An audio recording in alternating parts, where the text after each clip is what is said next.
Hello everyone, कैसे हो आप सब? सब बढ़िया। Welcome back to my YouTube channel. आज हम इलेक्ट्रिसिटी का सेकंड पार्ट पढ़ेंगे। क्या पढ़ेंगे? इलेक्ट्रिसिटी का सेकंड पार्ट पढ़ेंगे। फर्स्ट पार्ट में हमने इलेक्ट्रिक सर्किट, इलेक्ट्रिक करंट, ये बाकी के सब कुछ पढ़ लिए थे। आज हम पढ़ेंगे सेकंड पार्ट। क्या पढ़ेंगे? Second part. तो आर यू रेडी? चलिए तो स्टार्ट करते हैं बेटा। आज हम पढ़ेंगे इलेक्ट्रिक पोटेंशियल पढ़ेंगे। क्या पढ़ेंगे बेटा? इलेक्ट्रिक पोटेंशियल पढ़ेंगे। ठीक है। मान लो इलेक्ट्रिक पोटेंशियल क्या होता है बताते हैं। देखो, मान लो आप इस पॉइंट पर खड़े हैं। किस पॉइंट पर खड़े हैं? इस पॉइंट पर खड़े, ए पॉइंट पे खड़े हैं। और आपको कोई चार्ज है, आपको मान लो कोई पॉजिटिव चार्ज है जो इन्फिनिटी पर है। कहां पर है? इन्फिनिटी पर है। उस इन्फिनिटी से इस पॉइंट पर लाने में, इस इन्फिनिटी से इस पॉइंट तक मूव कराने में कितना वर्क डन हुआ है, वही क्या, उसे ही हम कहते हैं पोटेंशियल डिफरेंस कहते हैं। उसे क्या कहते हैं? पोटेंशियल डिफरेंस कहते हैं। मान लो आप इस पॉइंट ए पर हैं और कोई पॉजिटिव चार्ज इनफाइनाइट पर है। कहाँ है? इनफाइनाइट पर है। उस पॉजिटिव चार्ज को इस पॉइंट पर मूव कराने में, इस पॉइंट तक लाने में कितना वर्क डन हुआ है, वही उसका इलेक्ट्रिक उसका इलेक्ट्रिक पोटेंशियल कहलाता है। क्या कहलाता है? वही उसका इलेक्ट्रिक पोटेंशियल कहलाता है। आया समझ में? इलेक्ट्रिक पोटेंशियल और पोटेंशियल एट ए पॉइंट, किसी पॉइंट पर an electric field is define the work done. क्या? The work done in moving a unit positive charge, यानी कि एक यूनिट पॉजिटिव चार्ज को, कितने कितने को? एक यूनिट पॉजिटिव चार्ज को इन्फिनिटी से उस पॉइंट तक लाने में कितना वर्क डन हुआ है, उसे ही हम क्या कहते हैं? इलेक्ट्रिक पोटेंशियल कहते हैं। क्या कहते हैं? इलेक्ट्रिक पोटेंशियल कहते हैं। ठीक है। Potential is denoted by symbol V. इससे डिनोट करते हैं बेटा? कैपिटल वी से डिनोट करते हैं। किससे डिनोट करते हैं? कैपिटल वी से। और इसकी यूनिट क्या होती है बेटा? इसकी यूनिट होती है वोल्ट। क्या होती है? वोल्ट। ठीक है। इसकी यूनिट होती है वोल्ट। आगे समझ में? किसी भी यूनिट इलेक्ट्रिक पॉजिटिव चार्ज को इनफाइनाइट से किसी एक पॉइंट पर लाने में कितना वर्क डन हुआ है, वही उसका इलेक्ट्रिक पोटेंशियल कहलाता है, वही उसका इलेक्ट्रिक पोटेंशियल होता है। ठीक है। अगला आ गया पोटेंशियल डिफरेंस। कि भैया पोटेंशियल डिफरेंस कहता है, इलेक्ट्रिक पोटेंशियल तो पढ़ लिया, अब पोटेंशियल डिफरेंस क्या होता है वो बताइए हमें। पोटेंशियल डिफरेंस क्या होता है वो बताइए। तो पोटेंशियल डिफरेंस क्या होता है? वही जैसे मैंने आपको इसमें बताया, वहां पर दो नॉन पॉइंट होते हैं। क्या होते हैं बेटा? दो नॉन पॉइंट होते हैं, ए एंड बी। मान लो कोई दो नॉन पॉइंट है, इन दोनों के बीच में किसी चार्ज को मूव कराने में कितना वर्क डन हुआ है, इन दोनों नॉन पॉइंट के बीच में पॉइंट चार्ज को, यूनिट चार्ज को मूव कराने में कितना वर्क डन यूज हुआ है, वही उसका पोटेंशियल डिफरेंस कहलाता है, वही उसका पोटेंशियल डिफरेंस होता है। The difference in electric potential between two point. क्या? Between two point. Electric potential क्या था? इनफाइनाइट से किसी पॉइंट तक लाने थे। और पोटेंशियल डिफरेंस क्या था? नॉन पॉइंट, दो पॉइंट हमें पता है, known as potential difference. Potential difference between two point in an electric circuit, किसी इलेक्ट्रिक सर्किट में it define as the amount of work done moving unit charge from one point to another point, यानी कि किसी एक point से दूसरे point तक, non, दोनों पॉइंट हमें क्या है? नॉन है, तक लाने में कितना, मूव कराने में कितना वर्क डन यूज हुआ है, उसे ही हम क्या कहते हैं बेटा? पोटेंशियल डिफरेंस कहते हैं। क्या कहते हैं? पोटेंशियल डिफरेंस कहते हैं। ठीक है। पोटेंशियल डिफरेंस क्या आ गया? कितना वर्क डन हम आया, वर्क डन काम आया upon quantity of charge move, कि कितनी क्वांटिटी हमने चार्ज को मूव करा। वर्क पोटेंशियल डिफरेंस क्या आ जाएगा? तो पोटेंशियल डिफरेंस से किसे डिनोट करते हैं? वी से। W for work done, Q for अपन ने पढ़ा था चार्ज, क्या? चार्ज। क्यू फॉर चार्ज, वहां पढ़ा था ना क्यू। तो कैपिटल क्यू यहाँ दिखा रहा है, क्वांटिटी ऑफ चार्ज बता रहा है, कैपिटल क्यू बता रहा है क्वांटिटी ऑफ चार्ज। और सिर्फ चार्ज के नाम होता तो स्मॉल क्यू, क्या यूज होता है? Small u. ऐसा unit of potential difference is volt, और इसको डिनोट करते हैं कैपिटल लेटर वी से। इससे डिनोट करते हैं कैपिटल लेटर वी से। ठीक है। पोटेंशियल डिफरेंस समझ में आ गया कि किन्हीं दो पॉइंट्स के बीच में चार्ज को मूव कराने में कितना कितना वर्क डन यूज हुआ है, उसे ही हम पोटेंशियल डिफरेंस कहते हैं। ठीक है। Potential difference between two point is said to be 1 volt. हम उसको 1 पॉइंट रूल कह सकते हैं। जैसे देखो, मान लो 1 वोल्ट की डेफिनेशन पूछे आपसे, क्वेश्चन में बहुत बार एग्जाम्स में पूछा है कि 1 वोल्ट की डेफिनेशन दीजिए, तो 1 वोल्ट की डेफिनेशन क्या होगी? 1 volt equal to 1 joule upon 1 coulomb, यानी कि हम किसी एक कूलम चार्ज को, मैं आपको समझा रहा हूँ, थोड़ी आज बेटा तबीयत खराब है तो थोड़ी वॉइस ऐसे आ रही है, पर आप मुझे समझने की पूरी कोशिश कीजिए, मैं आपको अच्छे से समझा रहा हूँ। ठीक है। तो 1 कूल मतलब किसी एक कूलम चार्ज को किन्हीं दो पॉइंट के बीच में मूव कराने में कितना वर्क डन काम आ रहा है? 1 जूल वर्क डन काम आ रहा है, यूज कर वर्क डन हो रहा है, तो उसका पोटेंशियल डिफरेंस कितना होगा? 1 वोल्ट होगा। कितना होगा? 1 वोल्ट होगा। यानी कि एक कूलम चार्ज को तो टू पॉइंट्स के बीच में मूव कराने में यदि 1 जूल वर्क डन हो रहा है तो उन 2 पॉइंट्स के बीच में पोटेंशियल डिफरेंस कितना होगा? 1 वोल्ट होगा। कितना होगा? 1 वोल्ट होगा। देखो तो वही डेफिनेशन में the potential difference between 2 point is said to be 1 volt. कब कहा जा सकता है? 1 joule of work is done moving one coulomb of electric charge from one point to the other. यानी कि एक कॉलम चार्ज को मूव कराने में 1 जूल वर्क डन काम में आ रहा है, तो इसका मतलब उसमें दोनों पॉइंट्स के बीच में डिफरेंस कितना होगा? पोटेंशियल डिफरेंस कितना होगा? 1 वोल्ट होगा। ठीक है, तो 1 volt equal to 1 joule upon 1 coulomb. अगला पॉइंट है, one potential difference is measure by the means of an instrument is called voltmeter. Current को हमने किससे मेजर किया था? एमीटर से। किससे मेजर किया था? एमीटर से। और पोटेंशियल डिफरेंस को मेजर करेंगे वोल्टमीटर से। ये चीज आपको याद रखनी है बेटा, ये क्वेश्चन में सिंगल ऑब्जेक्टिव टाइप क्वेश्चन आ सकते हैं, तो आपको ये चीज याद रखनी है। ठीक है, और उसको हमने सीरीज कनेक्शन में जोड़ा था, इसको हम जोड़ेंगे पैरेलल कनेक्शन में। कौन से में? पैरेलल कनेक्शन में। ये मैं आपको आगे समझाऊंगा। A voltmeter has high resistance so that it takes a negligible current from circuit. यानी कि ये हाई रेजिस्टेंस वाला होता है, इसलिए सर्किट से बिल्कुल करंट नहीं लेता, बिल्कुल यानी कि बहुत कम अमाउंट में लेता है, तो इसलिए लॉसेज ऑफ करंट नहीं होता है। ठीक है, voltage is the other name of potential difference. इस पोटेंशियल डिफरेंस को हम अदर नेम में क्या कह सकते हैं? वोल्टेज कह सकते हैं। क्या कह सकते हैं? अपन कहते हैं ना, अरे इतना इतना वोल्टेज का, इतना वोल्टेज है, घर में आज वोल्टेज कम आ रहा है। वोल्टेज कम आने का मतलब है पोटेंशियल डिफरेंस कम आ रहा है, पोटेंशियल डिफरेंस कम आ रहा है। ठीक है, अब देखो क्वेश्चन है, how much energy is given to each coulomb of charge passing through the 6 volt battery.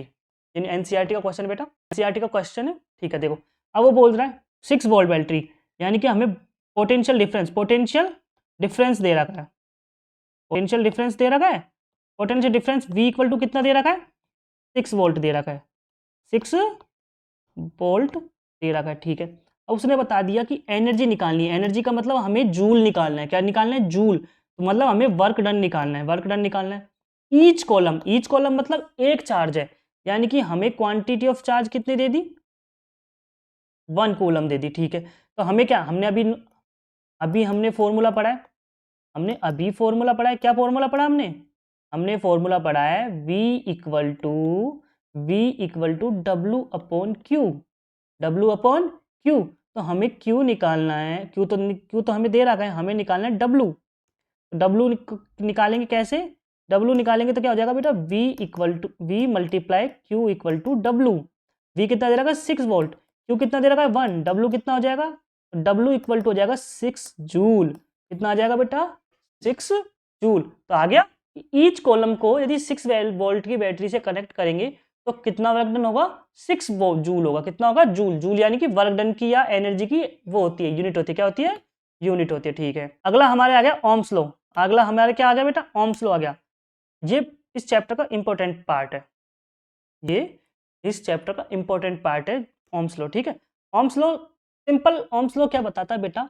वो बताता है पोटेंशियल डिफरेंस एंड करंट के बीच में रिलेशन बताता है। सिंपल, यदि एक लाइन का क्वेश्चन आ जाए कि what is Ohm law, Ohm's law आपको बताएगा it's give relationship between potential difference and current. यानी कि V एंड I के बीच में रिलेशनशिप बताता है। क्या बताता है? रिलेशनशिप बताता है। इसके अकॉर्डिंग टू ओम्स लॉ क्या होता है? V is directly proportional to I। V is directly proportional to I। ठीक है, जो अपन ने डेफिनेशन अकॉर्डिंग टू क्वेश्चन चलते हैं।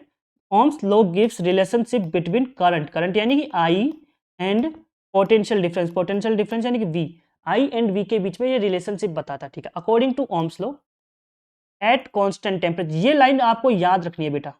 ओम्स लॉ की यदि आप डेफिनेशन लिख रहे हो तो आपको ये पॉइंट लाइन लिखनी जरूरी होगी, ये 3 वर्ड तो लिखना पड़ेगा। Eight constant temperature. Ohms law को जब उन्होंने अप्लाई किया था, जब उन्होंने डिस्कवर किया था, तो उन्होंने कांस्टेंट टेम्परेचर रखा था। क्या रखा था बेटा? कंडक्टर का कांस्टेंट टेम्परेचर रखा था। तो ये लाइन आपको लिखना बहुत जरूरी है। मतलब जब हम ओम्स लॉ को अप्लाई किया, ओम्स लॉ को हमने प्रैक्टिकल किया, तो मतलब कांस्टेंट टेम्परेचर। तो at constant temperature current flowing, current यानी कि I through a conductor is directly proportional to the potential difference. Potential difference मतलब V, 2 पॉइंट्स के बीच में पोटेंशियल डिफरेंस के डायरेक्टली प्रोपोर्शनल होता है current at constant temperature. If I the current, हमें पता करंट का सिंबल क्या था? I, और V is the potential difference, हमें पता पोटेंशियल डिफरेंस का सिंबल क्या था? V। Across the, according to Ohm's law क्या हो जाएगा? I proportional V, I proportional V या V प्रोपोर्शनल I। बात वही है कि V प्रोपोर्शनल I लिख दो या I प्रोपोर्शनल V लिख दो, बात एक ही है, ठीक है। इस प्रोपोर्शनल के साइन को हटाने के लिए, हम एक कांस्टेंट यूज करेंगे। क्या यूज करेंगे बेटा? कांस्टेंट यूज करेंगे, यानी कि क्या हो जाएगा, कांस्टेंट यूज करेंगे प्रोपोर्शनल को, तो हम यूज करेंगे R। क्या यूज करेंगे बेटा? R यूज करेंगे। R को हम कहते हैं रेजिस्टेंस ऑफ कंडक्टर। क्या कहते हैं बेटा? रेजिस्टेंस ऑफ कंडक्टर कहते हैं। अब क्या बन गया? V equal to I R बन गया। क्या इक्वेशन बन गई? V equal to I R. ये किसके अकॉर्डिंग आया बेटा? ओम्स लॉ के अकॉर्डिंग आया। ओम्स लॉ क्या कहता है कि at constant temperature current is directly proportional to potential difference. बस प्रोपोर्शनल के साइन को हटाने के लिए हमने एक कांस्टेंट यूज किया, उस कांस्टेंट को कहते हैं आर। आर यानी रेजिस्टेंस, आर कहते हैं यानी कि रेजिस्टेंस कहते हैं, ठीक है। अब अगले चलते हैं, SI unit of resistance. Resistance की एसआई यूनिट होती है बेटा ओम। क्या कहते हैं? ओम। उसको बनाने का सिंबल होता है ऐसे, ऐसे ऐसे ओम, कैसे भी बना सकते हैं आप, जैसे आपको अच्छा लगे, ऐसे होता है ओम्स लॉ, ठीक है। ओम्स, ओम, तो उसका सिंबल क्या है बेटा? ओम है। क्या है? Ohm. According to ohm law potential difference upon current equal to resistance. अपन ने अभी पढ़ा, अपन ने क्या पढ़ा? V equal to I R, पढ़ा नहीं पढ़ा? आर कैसे निकलेंगे? V अपॉन आई होगा कि नहीं होगा? Potential difference upon current equal to क्या हो गया? रेजिस्टेंस हो गया। क्या हो गया? रेजिस्टेंस। अब आपसे एक ओम की डेफिनेशन पूछ ले, सिंपल। एक ओम की डेफिनेशन क्या होगा कि किसी कंडक्टर में, किसी कंडक्टर के में एक करंट, एक एम्पियर, आई मींस अगर की यूनिट क्या होती है? एम्पियर। चलो ऐसे लिखते हैं, एक ohm equal to 1 volt upon a 1 ampere, ठीक है। किसी कंडक्टर में 1 एम्पियर करंट फ्लो करने पर यदि पोटेंशियल डिफरेंस 1 वोल्ट आता है तो उसका रेजिस्टेंस, उस कंडक्टर का रेजिस्टेंस कितना होगा? 1 ओम होगा। क्या होगा? यदि किसी कंडक्टर में 1 एम्पियर करंट फ्लो करने पर पोटेंशियल डिफरेंस 1 वोल्ट होता है तो उस कंडक्टर का रेजिस्टेंस क्या होगा बेटा? 1 ओम होगा। क्या होगा? 1 ओम होगा। देखो वही चीज आ गई कि किसी कंडक्टर में पोटेंशियल डिफरेंस 1 वोल्ट है और करंट 1 एम्पियर है, तो रेजिस्टेंस उस इक्वेशन में क्या होगी? उस कंडक्टर में क्या होगी बेटा? उस कंडक्टर में क्या होगी? कंडक्टर में क्या होगी? 1 ओम होगी, ठीक है। 1 ohm resistance of a conductor such that when a potential difference 1 volt is applied to it ends a current of 1 ampere flow through it, यानी कि 1 वोल्ट उसके बीच में पोटेंशियल डिफरेंस है और उनके बीच में करंट कितना फ्लो कर रहा है बेटा? 1 एम्पियर फ्लो कर रहा है। कितना फ्लो कर रहा है? 1 एम्पियर फ्लो कर रहा है, यानी कि 1 एम्पियर करंट फ्लो कर रहा है और पोटेंशियल डिफरेंस यदि 1 वोल्ट आता है तो उस कंडक्टर का रेजिस्टेंस कितना होगा बेटा? 1 ओम होगा। क्या होगा? 1 ओम होगा, ठीक है। अब आ गया अपने पास ग्राफ। ये ग्राफ क्वेश्चन एग्जाम में पूछ लेते हैं। सिंपल, अभी अपन ने पढ़ा था रिलेशन, क्या पढ़ा था? V proportional I, V proportional I। आपको एक सिंपल फंडा बताता हूँ, शायद आपको पता हो, पर जिन बच्चों को नहीं पता मैं उन्हें बता देता हूँ। यदि किन्हीं भी वेरिएबल की पावर यदि 1 होती है, यदि उनके वेरिएबल 1 होती है तो वो ग्राफ हमेशा क्या होगा बेटा? लीनियर होगा। क्या होगा? लीनियर होगा। कैसा होगा? लीनियर। जैसे जैसे पोटेंशियल डिफरेंस बढ़ेगा वैसे वैसे करंट भी बढ़ेगा। जैसे देखो यहाँ का वोल्ट इतना है तो करंट इतना है, ना V इतना ज्यादा हो गया तो करंट भी ज्यादा हो गया, यानी कि दोनों लीनियरली इंक्रीज कर रहे हैं। कैसे कर रहे हैं? लीनियरली। यदि आपसे 1 नंबर का क्वेश्चन आ जाए कि V एंड I के बीच में ग्राफ कैसा होता है, तो आप उसका आंसर लिखेंगे लीनियर ग्राफ होता है। कैसा होता है बेटा? लीनियर ग्राफ होता है, ठीक है। समझ में आ गया? अगला आगे चलते हैं कि मतलब ये बताओ कि रेजिस्टेंस को कौन कौन से फैक्टर अफेक्ट करते हैं। रेजिस्टेंस को कौन कौन से फैक्टर अफेक्ट करते हैं? तो पहला होता है बेटा लेंथ। क्या अफेक्ट करता है? लेंथ अफेक्ट करता है। क्या करता है? लेंथ अफेक्ट करता है। दूसरा होता है एरिया, दूसरा एरिया अफेक्ट करता है। तीसरा होता है नेचर, कि कंडक्टर कौन से मटेरियल का है, मटेरियल पे मतलब नेचर मतलब मटेरियल। तीसरा टेम्परेचर पे। आपने ओम्स लॉ कैसे किस पे यूज किया था? Eight constant temperature. पर यहाँ रेजिस्टेंस किसको अफेक्ट कौन करता है बेटा? टेम्परेचर करता है, ठीक है। तो बारी बारी से हम एक एक चीज पढ़ेंगे, ठीक है। पहली चीज आइए, इफेक्ट ऑफ लेंथ, यानी कि करंट पे कंडक्टर का लेंथ पर, लेंथ का क्या इफेक्ट होगा कंडक्टर पे रेजिस्टेंस पर? सिंपल, तबीयत खराब है चल बच्चों, तो आज थोड़ा ऐसा ही हो रहा है, पर मैं आपको पूरी तरीके से अच्छे से समझाने की कोशिश कर रहा हूँ, ठीक है।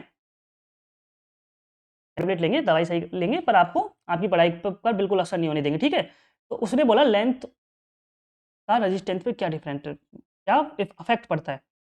तो रेजिस्टेंस लेंथ के डायरेक्टली प्रोपोर्शनल होती है, डायरेक्टली प्रोपोर्शनल होती है। जैसे जैसे लेंथ बढ़ेगी, जैसे जैसे लेंथ बढ़ेगी कंडक्टर की, वैसे वैसे रेजिस्टेंस भी बढ़ जाएगा। जैसे जैसे लेंथ बढ़ेगी, जैसे वैसे वैसे रेजिस्टेंस भी बढ़ जाएगा। जैसे जैसे लेंथ कम होगी, वैसे वैसे रेजिस्टेंस भी कम हो जाएगा। क्यों?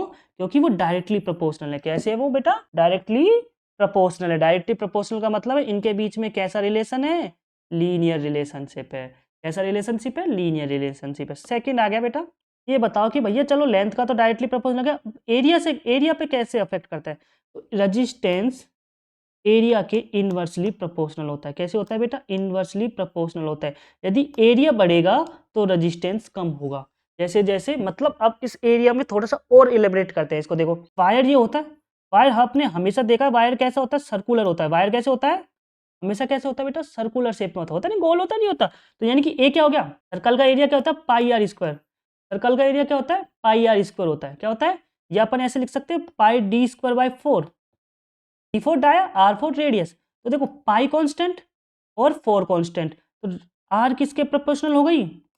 ए की जगह हमने पाई डी स्क्वायर बाई 4 रख दिया, तो क्या हो गया? डी स्क्वायर के प्रोपोर्शनल हो गई नहीं हो गई?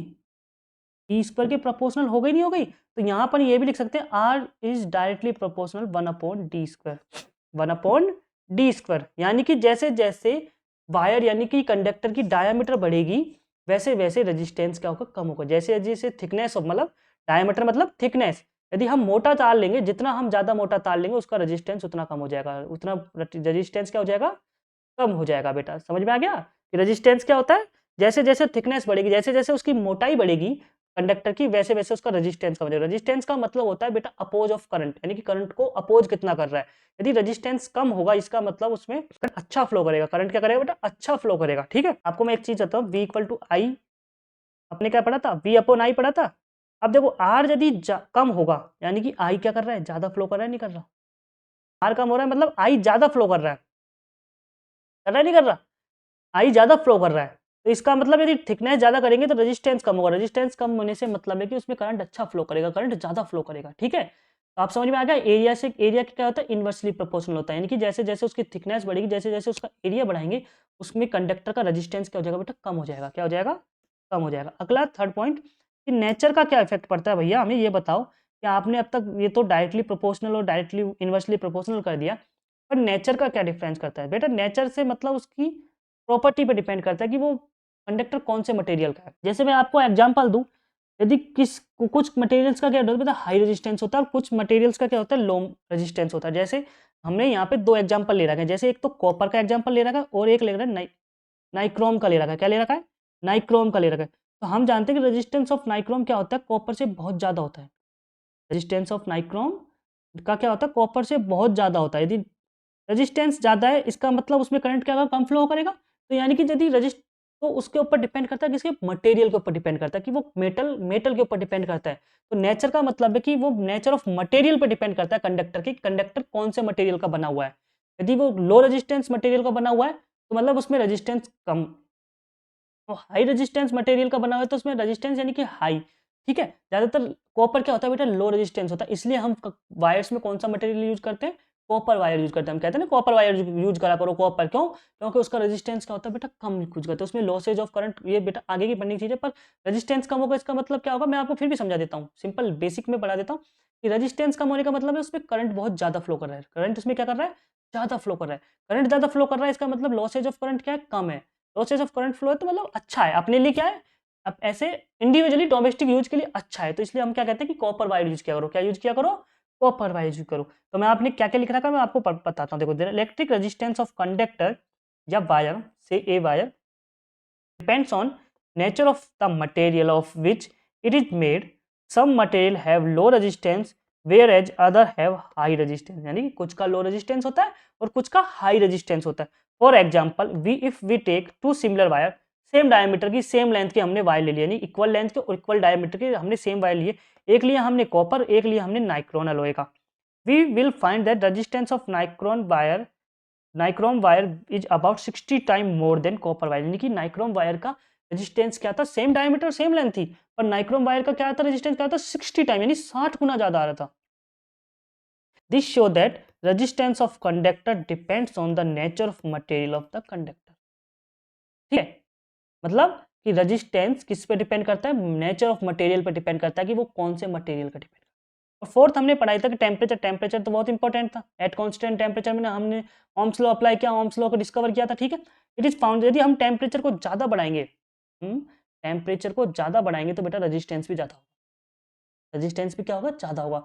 यदि हम टेम्परेचर को कम करेंगे तो रेजिस्टेंस भी क्या होगा बेटा, कम होगा। सिंपल है, यानी कि रेजिस्टेंस टेम्परेचर के डायरेक्टली प्रोपोर्शनल होता है, रेजिस्टेंस टेम्परेचर के directly proportional. It is found, it has been found that the resistance of all pure metal increase on raising the temperature and decrease on the lowering the temperature। जैसे जैसे temperature बढ़ाएंगे तो resistance भी बढ़ेगा, जैसे जैसे temperature कम करेंगे, decrease करेंगे तो रेजिस्टेंस भी क्या होगा बेटा, डिक्रीज होगा। क्या होगा बेटा, डिक्रीज होगा, ठीक है।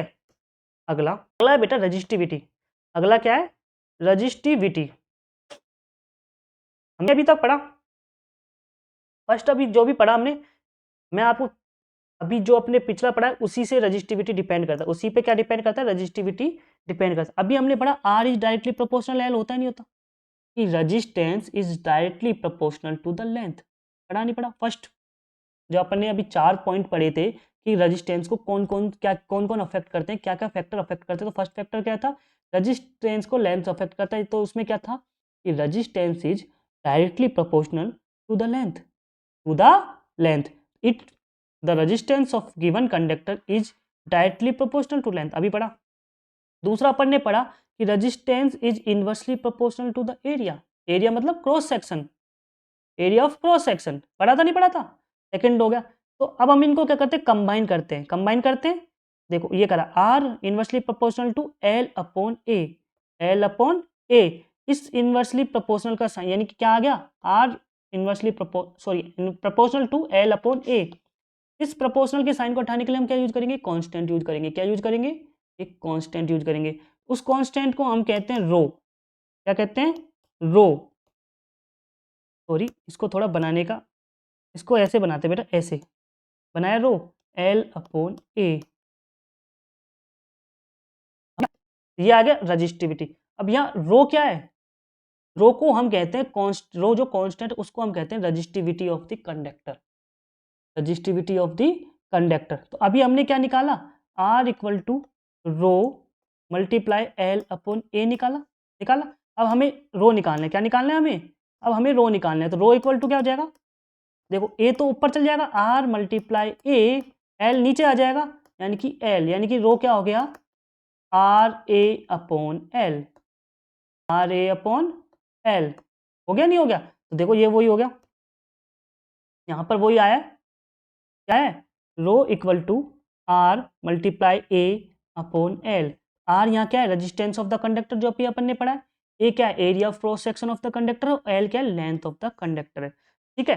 तो अब आपसे कहें कि 1 मीटर का लंबा वायर है और उसका क्रॉस सेक्शन 1 मीटर स्क्वायर है, 1 स्क्वायर मीटर है, तो उसका उसका रजिस्टिविटी क्या होगा, रेजिस्टेंस के इक्वल होगा। यानी कि यदि 1 मीटर लंबा wire, 1 metre long wire and 1 square metre area, 1 square metre उसका एरिया है कंडक्टर का, तो रेजिस्टेंस ही रेजिस्टिविटी होगा। यानी कि रेजिस्टिविटी किसके इक्वल होगी, किसके इक्वल होगी, रेजिस्टेंस के इक्वल होगी। देखो, the resistivity of substance is numerically equal to the resistance of rod that substance which is 1 meter long and 1 square meter is cross section in cross section।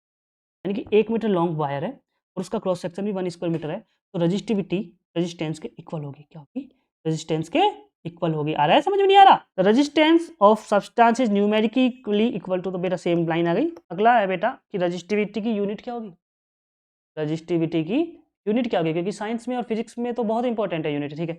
अभी अपन ने क्या निकाला, रो इक्वल टू क्या होता है, R multiply A multiply L upon L, ठीक है। Are resistance की यूनिट क्या होती है, ओम, हमने निकाली। ए की क्या होती है, मीटर स्क्वायर होती है, और लेंथ की होती है मीटर। तो देखो मीटर से 1 मीटर कट गया, कट गया, तो क्या बचा, ओम मीटर बचा, नहीं बचा, ओम मीटर बचा, नहीं बचा। इसको ऐसे लिखते हैं, ओम और बीच में डैश, बीच में ओम मीटर लिखते हैं। तो रजिस्टिविटी की यूनिट क्या हो गई बेटा, ओम मीटर हो गई, ठीक है। क्या हो गई, ओम मीटर हो गई। और ये चीज याद रखना है, रजिस्टेंस तो लेंथ और एरिया पे डिपेंड कर रहा था, पर resistivity length and area of cross section area पे डिपेंड नहीं करता है। ये चीज आपको याद रखना है, रेजिस्टेंस तो लेंथ एंड एरिया पे डिपेंड कर रहा था, पर रजिस्टिविटी लेंथ एंड एरिया पे डिपेंड नहीं करती है। The resistivity of substance does not depend on its length और thickness, it depend on the nature of the substance and temperature. यानी कि वो मटेरियल पे डिपेंड करती है। किस पे डिपेंड करती है? एक तो मटेरियल पे डिपेंड करती है और एक टेम्परेचर पे डिपेंड करती है। किस पे डिपेंड करती है? टेम्परेचर पे डिपेंड करती है। किस पे डिपेंड करती है बेटा? टेम्परेचर पे डिपेंड करती है। ठीक है, अब कुछ ये ग्राफ है बेटा, कुछ चार्ट है बेटा, ये चार्ट है जिसको हमको एनसीईआरटी में हमारी बुक में दे रखी है बेटा। इसको हमको याद करनी पड़ेगी। क्या याद करनी पड़ेगी? हमको ये याद रखनी पड़ेगी कुछ, जैसे देखो सिल्वर मेटल क्या होता है बेटा? बेस्ट कंडक्टर होता है। क्या होता है बेटा? बेस्ट कंडक्टर होता है। क्या होता है? पता नहीं होता बेस्ट कंडक्टर, तो उसका रजिस्टिविटी देखो कितनी है। ठीक है, ऐसे कॉपर, एल्यूमिनियम, टंगस्टन, निकल, iron, chromium, mercury and manganese. ठीक है, ये ऐसे, ये क्या है, उसकी कंडक्टिविटी कम होती जा रही है, इसकी रेजिस्टेंस बढ़ता जा रहा है और कंडक्टिविटी क्या होती जा रही है? कम होती जा रही है। ठीक है, तो ये आपको इंसुलेटर क्या होता है? जिसमें करंट फ्लो नहीं करता। और सेमी कंडक्टर वो होते हैं जिसमें दोनों की प्रॉपर्टी होती है। सेमी कंडक्टर में क्या होता है बेटा? दोनों की प्रॉपर्टी होती है। कंडक्टर की भी प्रॉपर्टी होती है और इंसुलेटर की होती है। कंडक्टर जिनमें करंट फ्लो कर सके, जिनमें कंडक्टर फ्लो कर आसानी से फ्लो करे। इंसुलेटर जिसमें करंट फ्लो नहीं करता हो, जिसमें करंट फ्लो नहीं करता हो। इंसुलेटर और कंडक्टर आ गया। मैंने पिछले लेक्चर में फर्स्ट पार्ट में मैंने इंसुलेटर एंड कंडक्टर पढ़ा रखा है, पर मैं आपको यहाँ पर फिर से एक्सप्लेन करता हूँ। कंडक्टर क्या होता है? जिनमें करंट आसानी से फ्लो जाए, जिसमें करंट फ्लो होता हो। और इंसुलेटर क्या होता है? जिसमें करंट फ्लो नहीं होता हो। ठीक है, जिनमें करंट फ्लो नहीं होता हो। आया समझ में? तो बेटा अब बाकी का पार्ट हम इस इलेक्ट्रिसिटी का अगले पार्ट में पढ़ेंगे। किसमें पढ़ेंगे? अगले पार्ट में पढ़ेंगे। आज के लिए इतना ही काफी है। इसका बेटा आप रिवीजन करिए, फिर अपन अगले पार्ट पे पढ़ेंगे। ठीक है, आप जब भी आप अगले पार्ट पे आओ तो बेटा उसका रिवीजन क्या करो। क्या क्या करो?